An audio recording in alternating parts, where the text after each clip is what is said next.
So hello everyone on day number 7 of insights on homeopathy. So આજે એક patient આવ્યું હતું મારી પાસે ફોલોઅપ માટે. The case was of psoriasis. Okay, તો પેશન્ટ આવીને કે મને એક મેડિસિન ખબર છે જેનાથી સોરિયાસિસ મટી જાય છે, હોમિયોપેથિક મેડિસિન છે. I was like okay. તો એને મને સ્ક્રીનશોટ બતાવ્યો. The medicine was psorinum 200.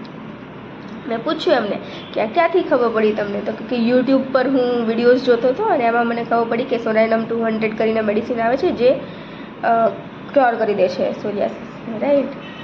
સો અને પછી પેશન્ટે એવું બી કીધું કે હોમિયોપેથિક મેડિસિનની ક્યાં કોઈ સાઈડ ઇફેક્ટ હોય છે, ટ્રાય તો કરીએ અને ના થાય તો ઠીક છે, તો તમને કહેશું અમે, right.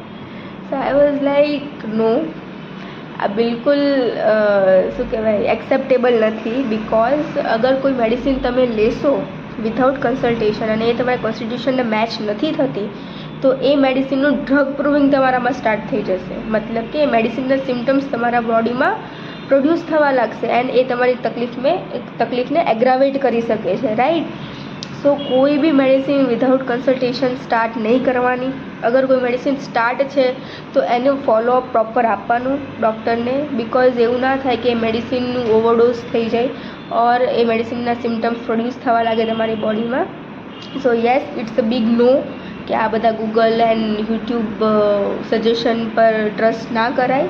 And always contact your consultant for advice. Thank you.